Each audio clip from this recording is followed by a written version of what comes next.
Hello and welcome to the formatting portion of this tutorial. If you haven't done so already, go back to the main page and open up the Excel file in this section so that you'll have exactly what I have here. Alright, the first thing that we're going to look at is how to highlight cells. So to do that, I'm just going to copy some cells. So let's copy a couple of cells. Drop them in here for a second. And then anytime you want to highlight a cell, you always have to make sure it's actively selected. Okay, you can't highlight, say, a cell over here while your focus is over here. So if you want to highlight more than one cell at a time, all right, you basically have the first cell highlighted, and what I'm doing right now is I'm holding down Shift, and while I'm holding down Shift, I'm going to click, and that's how I end up getting all those cells at once. Okay, now that we have it all selected, we're going to go up to conditional formatting and make sure that your home tab is active. So if you're on insert or page layout or something different, make sure home is active or else you won't find this button. Alright, so click on conditional formatting and just hover over top of the highlighting cell rules. Notice how it gives you a whole bunch of selections based on the 6 most common things that people want. You know, 95 times out of 100 you're going to end up doing these. If you want something more specific, you can actually go into more rules. But for the sake of this tutorial, we're just going to do a couple of these rules. So the first thing that we're going to do is we're going to try a between.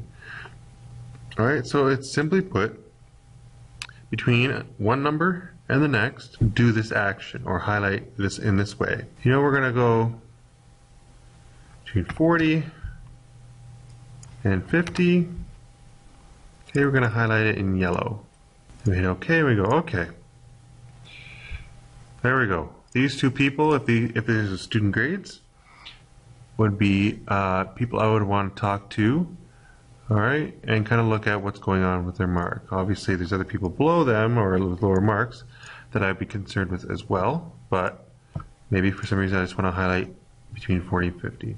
Now, if you want to have another highlighting rule, okay, you can do more than one highlighting rule at a time. If I want to do less than 40, I can have multiple highlighting rules. I can have all 6 of those options, all 6 of these if I wanted to, but most often people just want to highlight 1, maybe 2. I've done 3 max before. So there you go. These are all the people that have a very low mark. And these are people that are bringing up their mark. All right. But as these people that have red right now, say the 35 down here improves his mark to 41, it changes. So it looks like he's coming out of the woods. One thing to note that's very important though is that if you have 2 highlighting rules that have competing criteria, say for instance the yellow rule that we put in that was 40 to 50 also covered a range that the red included. So say the red was less than 49. What would happen, and I'll do it here, okay, less than 49. Notice how this cell here changed from being a yellow to being a red. Now, if I were to put the red rule in first and then the yellow rule, this cell would be yellow. The reason for this is that Excel will use the rules and highlight the cells in order in which they are presented. So we did the yellow first, so it was done first. All the cells were done first. Then we did the red. So then the red ends up being second, and it will end up overwriting any of the yellows. If you have any questions, just email your teacher. Thank you.